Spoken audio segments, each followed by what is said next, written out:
દોસ્તો ફરી એકવાર થઈ જજો તૈયાર કારણ કે ગુજરાત રાજ્યમાં આગામી 24 કલાકની અંદર ફરી ગુજરાતમાં આ એપ્રિલ મહિનાનું બીજું માવઠું શરૂ થવા જઈ રહ્યું છે। જી હા દોસ્તો, એકવાર ફરી ઉત્તર ભારત પરથી એક મજબૂત વેસ્ટર્ન ડિસ્ટર્બન્સ પસાર થશે। પાછલા 2-3 દિવસથી ગુજરાત રાજ્યમાં જે છૂટાછવાયા ભાગોમાં માવઠાનો દોર ચાલતો હતો, એવામાં અત્યારે ફરી એકવાર દોસ્તો ગુજરાતના વાતાવરણની અંદર જાણીશું કયા વિસ્તારોના વાતાવરણમાં અત્યારે પણ પલટો જોવા મળી રહ્યો છે।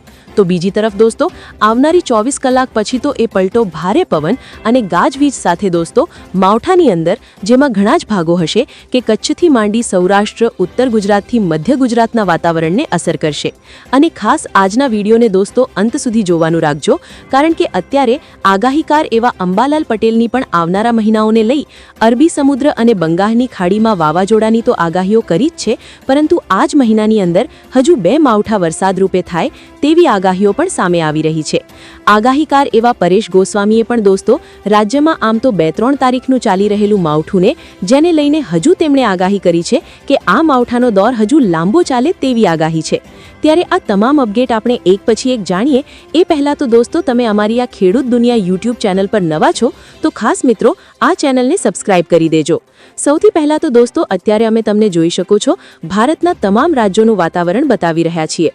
ઉપગ્રહ ઉપરથી વિજ્ઞાનના આધારિત લેવામાં આવેલી દોસ્તો તસવીર તમે જોઈ શકો છો, જેમાં ગઈકાલ સુધી ઉત્તર ભારતમાં જે વેસ્ટર્ન ડિસ્ટર્બન્સ હતું તે અત્યારે ચાઇના સહિતના ભાગોથી લઈ આગળ વધી ચૂક્યું છે, પરંતુ તેની હજી પણ ગુજરાત રાજ્ય ઉપર અસર જોવા મળી રહી છે। ગુજરાતનું વાતાવરણ પણ દોસ્તો હજુ જોઈ શકો છો વાદળછાયા વાતાવરણ સ્વરૂપે જોવા મળી રહ્યું છે।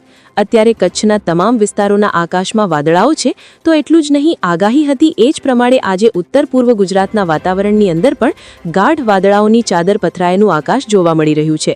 જી હા દોસ્તો, તમે નજર કરી શકો છો અત્યારે સેટેલાઇટની અંદર ગોધરા, બાયડ, મહીસાગર, અરવલ્લી, દાહોદ, મધ્ય ગુજરાત, ઉત્તર પૂર્વના તેમાં પણ મહેસાણા, ગાંધીનગર, ઈડર આ પંથકોના આકાશ, જેમાં માણસા, વિજાપુરથી લઈ કડીથી લઈ પાટણના અને વાવ-થરાદથી કચ્છના વિસ્તારોના આકાશમાં વધુ ઘટ્ટ વાદળાઓની ગતિવિધિ અત્યારે લાઈવ જોઈ શકો છો। દક્ષિણ ગુજરાતના વાતાવરણમાં પણ વાદળાઓ જોવા મળ્યા છે। સૌરાષ્ટ્રના ભાવનગર, અમરેલી, બોટાદના અંદરના વિસ્તારોમાં પણ વાદળિયું વાતાવરણ, પરંતુ આજે દોસ્તો કોઈ જગ્યાએ માવઠું નથી થયું, પરંતુ આવનારી કલાકો જેમાં 24 કલાકની અંદર ગુજરાતમાં ફરી એન્ટ્રી મારી રહ્યું છે દોસ્તો નવું એક પશ્ચિમી વિક્ષોભ। પાકિસ્તાનના ભાગો પરથી દોસ્તો અહીં તમે નજર કરી શકો છો, અમે મોડલની અંદર તમને બતાવી રહ્યા છીએ। જેમ જેમ આગળની કલાકો પસાર થતી જશે તેમ વેસ્ટર્ન ડિસ્ટર્બન્સ અફઘાનિસ્તાનના ભાગો પરથી ધીમે ધીમે જોઈ શકો છો પવનની લહેરની સાથે આવનારી 24 કલાકમાં એક મજબૂત વેસ્ટર્ન ડિસ્ટર્બન્સમાં થઈ જશે પરિવર્તિત। અફઘાનિસ્તાન, પાકિસ્તાન પરથી આવનારું આ વેસ્ટર્ન ડિસ્ટર્બન્સ આવતીકાલ સાંજ સુધીની અંદર દોસ્તો પાકિસ્તાન અને ઉત્તર ભારત પર આવી જાય અને તેના જ સક્રિય વરસાદી ગાજવીજવાળા વાદળાઓની આપણે વાત કરીએ તો તમે નજર કરી શકો છો દોસ્તો પાકિસ્તાન લાગુ રાજસ્થાનના કેટલાય ભાગોમાં ફરી ભારે પવન, વાવાઝોડા જેવા પવન સાથે અને તોફાની કરા પડવા સાથે શરૂ થઈ શકે છે। પાકિસ્તાન, રાજસ્થાનના આ ભાગોની અંદર માવઠા રૂપે વરસાદ ગુજરાતના જોઈ શકો છો। સાંજ દરમિયાન કચ્છના પાકિસ્તાન લાગુ બોર્ડરના વિસ્તારોની અંદર પણ ગાજવીજવાળા વાદળાઓ છવાઈ જાય ને કેટલીક કચ્છના વાતાવરણથી લઈ સૌરાષ્ટ્ર અને ઉત્તર ગુજરાતના વાતાવરણની અંદર આવનારી 24 કલાકની અંદર આ જ વેસ્ટર્ન ડિસ્ટર્બન્સના ગાજવીજવાળા વાદળાઓએ આવી શકે છે। 7 એપ્રિલ ઉપર તો આ માવઠું વધુ તીવ્ર થઈ જાય અને દોસ્તો અહીં નજર કરી શકો છો અમે તમને 7 એપ્રિલનો ગુજરાતનો આ જ માવઠા રૂપે પડનારા વરસાદનું મોડેલ બતાવીએ, જેમાં ઉત્તર ગુજરાત અને મધ્ય ગુજરાત આ વખતે વધુ અસર થવાનું છે, જેમાં અમુક ભાગોની અંદર તો દોસ્તો ભારે માવઠાની પણ સંભાવના જોવા મળી રહી છે। આપણે દોસ્તો એક પછી વિગતવાર જાણીશું શું આવનારી કલાકોમાં કોઈ આગાહી, એમાં પણ અત્યારે હવામાન વિભાગ તરફથી જે લેટેસ્ટ નકશાઓ આગાહીના આવી રહ્યા છે તેના પર સૌથી પહેલા આપણે નજર કરીએ। ઇન્ડિયન મોન્સૂન ડિપાર્ટમેન્ટ તરફથી ભારતના તમામ રાજ્યોનો અત્યારે દોસ્તો આગાહીને લઈ જે લેટેસ્ટ નકશો સામે આવી રહ્યો છે જે તમને બતાવી રહ્યા છીએ। તમે જોઈ શકો છો દોસ્તો ઉનાળાની અંદર ગુજરાત સહિત ભારતના આમ તો ઉત્તર ભારતના રાજ્યોમાં તો આકરો ઉનાળો ચાલતો હોય છે, લૂના દિવસો અત્યારે ચાલતા હોય છે, પરંતુ આ વર્ષનો ઉનાળો અનોખો જોવા મળી રહ્યો છે। ભારતમાં માત્ર ગુજરાતમાં વરસાદ રૂપે માવઠાના દોર નથી ચાલી રહ્યા, અત્યારે જમ્મુ કાશ્મીર, હિમાચલ, ઉત્તરાખંડ આ સાથે જ મધ્ય ભારત, પૂર્વી ભારત, દક્ષિણ ભારતના કેરળ, તમિલનાડુ, કર્ણાટકવાળા રાજ્યોમાં પર તોફાની એલર્ટ IMD તરફથી દોસ્તો ગાજવીજ સાથેના વરસાદનું આપવામાં આવ્યું છે। આમ તો 6 એપ્રિલનો આઈએમડીનો તમે નકશો જોઈ શકો છો, જેમાં ગુજરાતમાં દોસ્તો ગુજરાતનું વાતાવરણ શુષ્ક રહી શકે, પરંતુ વેસ્ટર્ન ડિસ્ટર્બન્સની અસર જોઈ શકો છો. રાજસ્થાનના દક્ષિણ એમાં પણ ગુજરાત લાગુના ભાગો માટે એ વિસ્તારોની અંદર દોસ્તો યલો નહીં પરંતુ ઓરેન્જ એલર્ટ આપી દેવામાં આવ્યું છે. એટલે આવનારી 24 કલાક પછી રાજસ્થાનના અને પાકિસ્તાન લાગુ કચ્છના વિસ્તારોના વાતાવરણમાં કમોસમી માવઠાની થઈ શકે છે શરૂઆત. આ સાથે જ દોસ્તો તમે નજર કરી શકો છો 7 એપ્રિલ ઉપર ભારતીય હવામાન વિભાગે ભારતના તમામ રાજ્યોનો આગાહીને લઈ અહીં નકશો રજૂ કર્યો છે, જેમાં ભારતના માત્ર મહારાષ્ટ્ર સિવાયના તમામ રાજ્યોની અંદર હવામાનનું આગાહ એલર્ટ છે કે તમામ વિસ્તારોમાં વરસાદની ચેતવણી રહેશે. ઉત્તર ભારતના એમાં પણ એવા વિસ્તારો કે જ્યાં વેસ્ટર્ન ડિસ્ટર્બન્સનું કેન્દ્ર હોઈ શકે તે આજુબાજુના વિસ્તારોમાં 60 કિલોમીટર પ્રતિ કલાકની ઝડપના તોફાની પવનો ફૂંકાઈ શકે છે.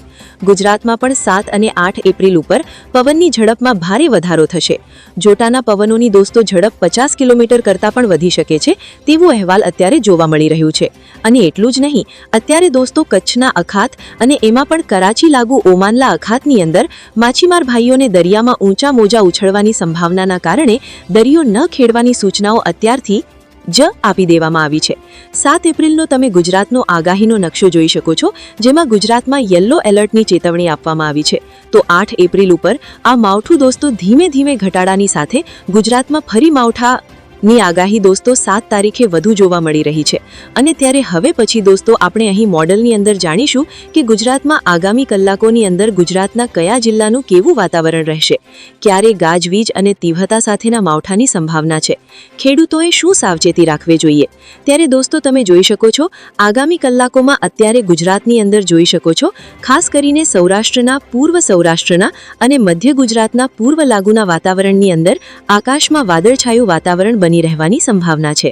આમ તો આવનારી 24 કલાક ગુજરાતમાં કોઈ જગ્યાએ કમોસમી માવઠા રૂપે વરસાદ થાય એવી સંભાવના નથી, પરંતુ ગુજરાતનું વાતાવરણ એકદમ ચોખ્ખું રહેવાની પણ સંભાવના નથી. અહીં જોઈ શકો છો જેમ જેમ દોસ્તો આગળની કલાકો પસાર થતી રહી છે તેમ તેમ દક્ષિણ ગુજરાતના પણ સુરત લાગુના નર્મદાના અને મિડલ લેવલના વાતાવરણની વાત કરી રહ્યા છીએ, જેમાં રાત્રિ દરમિયાન ખાસ પૂર્વ સૌરાષ્ટ્રના દરિયાઈ કાંઠાના સુરત, તાપી, વ્યારા, નર્મદા લાગુના વાતાવરણમાં મિડલ લેવલ ઉપર વાદળોની ગતિવિધિ જોવા મળવાની સંભાવના છે. બાકીના સૌરાષ્ટ્રના અને કચ્છના વાતાવરણની અંદર કોઈ જગ્યાએ માવઠા રૂપે કે વાદળોની ગતિવિધિ ન જોવા મળે. દોસ્તો બપોર પછી કચ્છના વાતાવરણની અંદર જોઈ શકો છો એમાં પણ કરાચીના પાકિસ્તાનના ભાગો હશે. આ સાથે પાકિસ્તાનના તમામ વિસ્તારોમાં તીવ્ર મેઘગર્જના થઈ શકે છે અને સૌરાષ્ટ્રમાં પણ પશ્ચિમી સૌરાષ્ટ્રની અંદર વાદળોની ગતિવિધિઓ આવી શકે છે. અને અહીં જોઈ શકો છો હાલ સંભાવના છે કે ખંભાળિયા આજુબાજુ જામનગરના અમુક છૂટાછવાયા ભાગોમાં ગાજવીજવાળા ઝાપટા સ્વરૂપેના વરસાદી વાદળાઓ દોસ્તો વરસાદ પણ લાવી શકે છે. કચ્છના ગાંધીધામ આજુબાજુના વાતાવરણમાં પણ પલટો આવે, ઉત્તર કચ્છના ભાગોની અંદર પણ ગાજવીજ થઈ શકે છે. અને અહીં જોઈ શકો છો 6 એપ્રિલ ઉપર કચ્છના અને પશ્ચિમ સૌરાષ્ટ્રના તો આ સાથે જ સૌરાષ્ટ્રની અંદર અન્ય જે અમરેલી લાગુના કેટલાક ગ્રામ્ય છૂટાછવાયા એવા વિસ્તારો કે જ્યાં જો ગરમીનું પ્રમાણ દિવસ દરમિયાન હશે તો બપોર પછી દોસ્તો લોકલ વાદળોની સિસ્ટમ ગાજવીજવાળા વાદળો બનાવી શકે. જો કે હાલ કોઈએ દિવસો દરમિયાન કોઈ મોટું માવઠું ન નોંધાય, પરંતુ છાંટછૂટ થવાની એક સંભાવના છે. ને દોસ્તો જોઈ શકો છો સાંજ દરમિયાન કચ્છના રાપર આજુબાજુના વિસ્તારો હશે. આ સાથે જ અન્ય રણ આજુબાજુથી ઉત્તરીય કચ્છના પાકિસ્તાન સરહદી વિસ્તારોથી લઈ અહીં નજર કરી શકો છો દોસ્તો. પાકિસ્તાન એ લાગુ જેસલમર લાગુ રાજસ્થાનના ભાગોની અંદર આ માવઠા રૂપે વરસાદ, ભારે તોફાન દોસ્તો આ વિસ્તારોમાં થઈ શકે છે અને મોટા કરા પડવાની સંભાવના, પવન પણ ફૂંકાઈ શકે છે. અને ગુજરાતના વાતાવરણની અંદર આવતીકાલ સાંજથી એ જ વેસ્ટર્ન ડિસ્ટર્બન્સના વાદળાઓ પશ્ચિમી ગુજરાતના ભાગો પરથી એન્ટ્રી મારે ને તમે 7 એપ્રિલ ઉપર નજર કરી શકો છો. અમે તમને 7 એપ્રિલની રાત્રિથી લઈને 8 એપ્રિલની રાત્રિ વચ્ચેનું વાતાવરણ બતાવી રહ્યા છીએ, જેમાં ગુજરાતની અંદર દોસ્તો બપોર પછી 7 તારીખે ખૂબ મોટી વાતાવરણીય સ્થિતિ જોવા મળવાની છે. અને જેમાં અહીં તમે નજર કરી શકો છો આ માવઠાની વધુ તીવ્રતા ઉત્તર ગુજરાત અને મધ્ય ગુજરાતના વાતાવરણ ઉપર રહી શકે છે. જી હા દોસ્તો, 7 તારીખે ગુજરાતની અંદર ફરી કમોસમી માવઠાને લઈ આગાહી આપીએ, જેમાં જોટાના પવનો 50 કિલોમીટર સુધી પણ જઈ શકે છે અને કરા પણ પડી શકે છે. અને વધુ તીવ્રતા એ જ વિસ્તારો જોઈ શકો છો તમે મધ્ય ગુજરાતના હશે, જેમાં અહીં નજર કરી શકો છો કપડાવંજ, લાગુ, ખેડા, બાલાસિનોર, લુણાવાડા લાગુના વિસ્તારો હશે. આ સાથે બાયડ, માલપુર, ગોધરા, નડિયાદ, અમદાવાદ, આણંદ, આ સાથે વડોદરા સુધીના વાતાવરણની અંદર પલટો આવે. અને નજર કરી શકો છો ઉત્તર ગુજરાતના તમામ ભાવ, થરાદ, બનાસકાંઠા, સાબરકાંઠાથી લઈ મહેસાણા પાટણના ભાગોથી લઈ અને કચ્છ સુધીના વાતાવરણની અંદર મોટો પલટો, જેમાં તીવ્ર મેઘગર્જના સાથેના માવઠાની આગાહી છે. એટલું જ નહીં, સૌરાષ્ટ્રનો ભાગ પણ ખાલી નહીં રહે. સૌરાષ્ટ્રના પણ છૂટાછવાયા ઘણા ભાગોમાં હળવા વરસાદ સ્વરૂપે જોઈ શકો છો, જેમાં દ્વારકા જિલ્લાના વિસ્તારો હશે, છૂટાછવાયા ભાટિયા, પોરબંદર લાગુના ભાનવડ સુધીના દ્વારકાના તાલુકા સાથે જોઈ શકો છો. જૂનાગઢના વાતાવરણમાં પણ પલટો આવી શકે છે. અને દોસ્તો, સૌરાષ્ટ્રમાં છૂટી છવાઈ વરસાદની ગતિવિધિ ગાજવીજ સાથે જોવા મળે.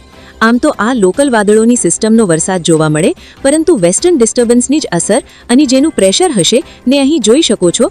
ભાવનગરના પણ તળાજા, અમરેલી, મહુવા, આ સાથે અમરેલી, લાઠી, સાવરકુંડલા, બોટાદ, રાજકોટ, સુરેન્દ્રનગરથી લઈ મોરબી સુધીના વાતાવરણની અંદર દોસ્તો મંગળવાર બપોર પછી ધીમે ધીમે આ તમામ ભાગોની અંદર દોસ્તો તીવ્ર થંડરસ્ટોર્મવાળા